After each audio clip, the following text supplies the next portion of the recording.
यदि आप महंगाई के खिलाफ कुछ करना चाहते तो आपके पास 9 साल का वक्त था। महंगाई को दूर करने की बात तो छोड़िए, मोदी जी की नीतियों के कारण ही बेरोजगारी और महंगाई है। हमारे जितने भी सरकारी एकम थे सबको बेच डाला, भारत की तमाम संपत्ति को बेच डाला।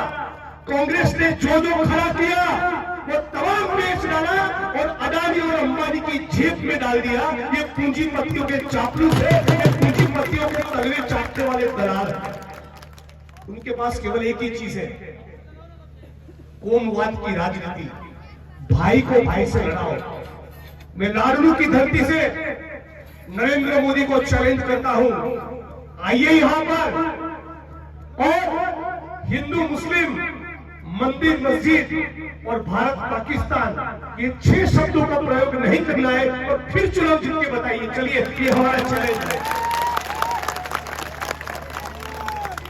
इनके पास देने के लिए ठोस कुछ नहीं। कह रहे थे किसानों की आय दुगनी करेंगे।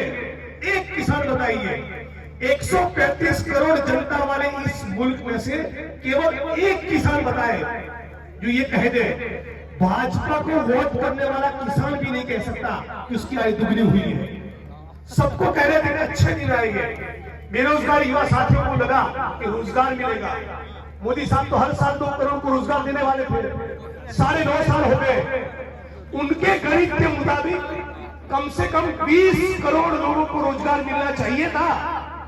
22 करोड़ युवाओं ने मोदी सरकार से रोजगार की डिमांड की, ज्ञापन दिया, सरकारी नौकरियों में पर्चे भरे।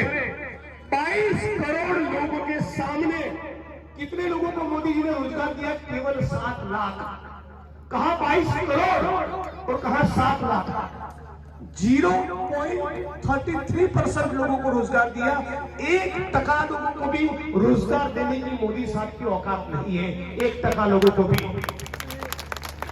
पूरे गुजरात के अंदर यहां आकर चुनाव में एग्जाम्स के जो पेपर लीक हुए उसकी बात कर रहे हैं। अरे गुजरात के अंदर 24 परीक्षा के पेपर लीक हुए, वहां कोई कार्रवाई क्यों नहीं की? वहां 56 इंच का सिरा क्या कर रहा था? क्योंकि सारे भाजपा के नेता और मंत्रियों के रिश्तेदार उसमें आरोपी हैं। 24 परीक्षा के पेपर लीक हुए, उसमें से एफआईआर कितने मामले में किया? केवल 4। न एफआईआर, न जांच, न गिरफ्तारी, न मुकदमा, न जेल की सजा। और दूसरी तरफ डंके की चोट पर हम लोग कह सकते हैं स्वतंत्र भारत के इतिहास का पेपर लीक के खिलाफ का सबसे सख्त कानून किसी ने बनाया हो, आजीवन कारावास की सजा उसमें हो सकती है, तो अशोक गहलोत की सरकार ने बनाया है।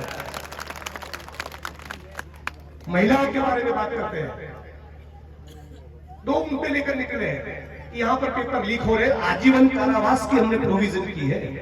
आप करिए ना गुजरात के अंदर, आपकी सरकार है, जहां पर भी आपकी सरकार है वहां पर पेपर लीक हो रहे, बनाइए ना कानून के आजीवन कारावास होगा। उनको उसकी कोई चिंता नहीं। महिला उत्पीड़न के बारे में बात करते हैं। मैं आपको बताना चाहूंगा, मंच पर उपस्थित सभी साथी और पहली पंक्ति से लेकर आखिरी पंक्ति तक जहां तक मेरी आवाज जा रही है, इनका चरित्र समझिए। मैं भी न्यूज चैनल की डिबेट में था, न्यूज 18 में, वहां पर मैंने बात रखा। मोदी साहब के गुरु का नाम है गुरु गोलवलकर। मेरी आवाज आ रही है पीछे? मोदी साहब के गुरु का नाम है गुरु गोलवलकर, आरएसएस के।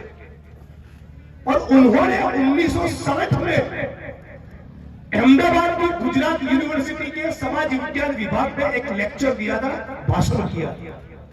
और आरएसएस के मैगजीन ऑर्गेनाइजर में 2 जनवरी 1961 को वो छपा है। उन्हीं का नेता, उन्हीं का वक्ता और उन्हीं का अखबार। मैं अपने घर की बात नहीं जोड़ूंगा। क्या लिखा है उसके अंदर? मोदी साहब के गुरु गोलवलकर ये कहते हैं कि किसी जमाने में भारत में ऐसी परंपरा हुआ करती थी, हमारे पुरखों ने, बाप दादाओं ने ऐसी परंपरा बनाई थी। मोदी के गुरु कहते हैं कि किसी जमाने में हमारे पुरखों ने, बाप दादाओं ने ऐसी परंपरा बनाई थी कि भारत की सभी जाति की महिलाओं को पहली संतान नंबूद्री ब्राह्मणों से पैदा करवाते थे। आप सोचिए, पूरी जिम्मेवारी के साथ कह रहा हूं, पर जब तक कि भारत की सभी जाति की विवाहित महिलाओं की पहली संतान नंबूद्री ब्राह्मण से न हो, तब तक उसको दूसरे संतान पैदा करने का अधिकार नहीं। ऐसी परंपरा थी, ऐसा मोदी के गुरु ने कहा है, ये उनके संस्कार है, इनको खुलकर कोई कहने वाला नहीं।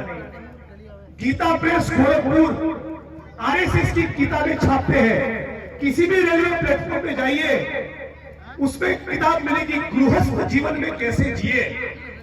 मुकेश भाई क्या लिखा है उसके अंदर? ये लिखा है कि विवाहित महिला के ऊपर बलात्कार हो तो क्या करना चाहिए। मोदी जी पढ़ते हैं वो नियमित चाय के वक्त, जब चाय पीने बैठते सुबह, तो मोदी साहब ये किताब पढ़ते हैं, उस किताब की बात कर रहा हूं, गृहस्थ जीवन में कैसे जिए।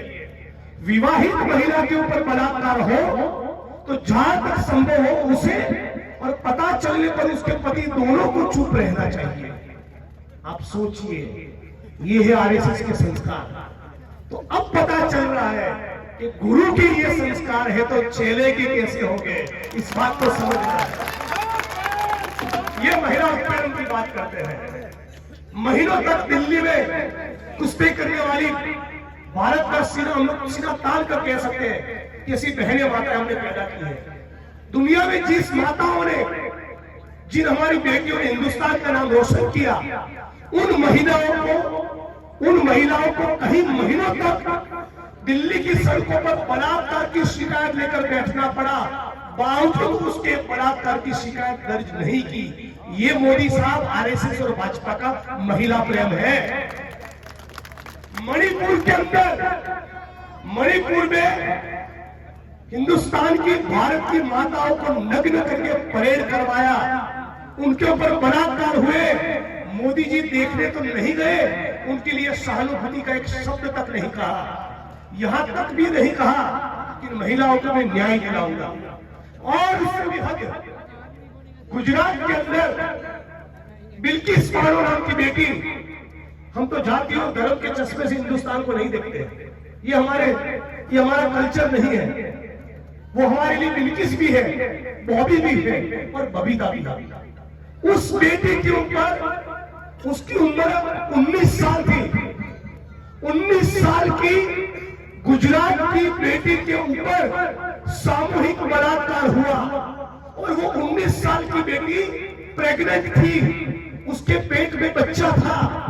उस गर्भवती 19 साल की बेटी के ऊपर बलात्कार किया, और बलात्कार करने के बाद उसकी आंखों के सामने उसके परिवार के 12 लोगों का खून किया, और 3 साल की उसकी बेटी को दीवार के ऊपर पछाड़ के, दीवार के ऊपर रौंद कर 3 साल की उसकी मासूम बेटी का भी हत्या कर दिया।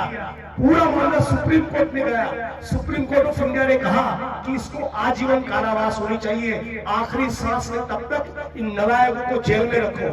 क्या किया मोदी साहब ने? क्या किया?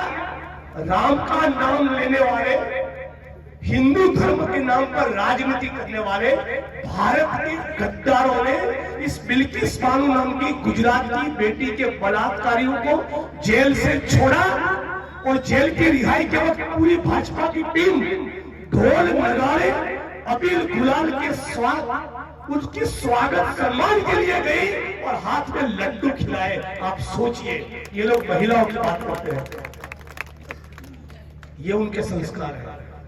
यहां तक कि पूरी जिम्मेवारी के साथ कह रहा हूं, भाजपा के नेता रंग रैलियां मना पाए, भाजपा के नेता नाबालिग बेटियों के साथ खिलवाड़ करें, उसके लिए मेघालय भाजपा के उपाध्यक्ष ने एक फार्म हाउस बनाया था, और वहां से 72 लोगों की गिरफ्तारी हुई, और हमारी देश की पुलिस ने उसमें 18 साल से कम आयु की 6 बच्चियों को रिकवर किया। वहां से 6 बच्चियां मिली। आप सोचिए, और ये कहते हैं बेटी बचाओ, हम भी कहते हैं भाजपा से बेटी बचाओ। मैं यहां तक कहता हूं, यदि यहां पर खड़ा हुआ कोई भी व्यक्ति भाजपा को वोट देना चाहता है, वो उसकी स्वतंत्रता का विषय है, लेकिन पूरी जिम्मेवारी के साथ कह रहा हूं, भाजपा के किसी भी कार्यालय में अपनी बेटी को जाने मत देना। इस बात का संकल्प कर लीजिए। ये लोग बहुत ही खतरनाक है।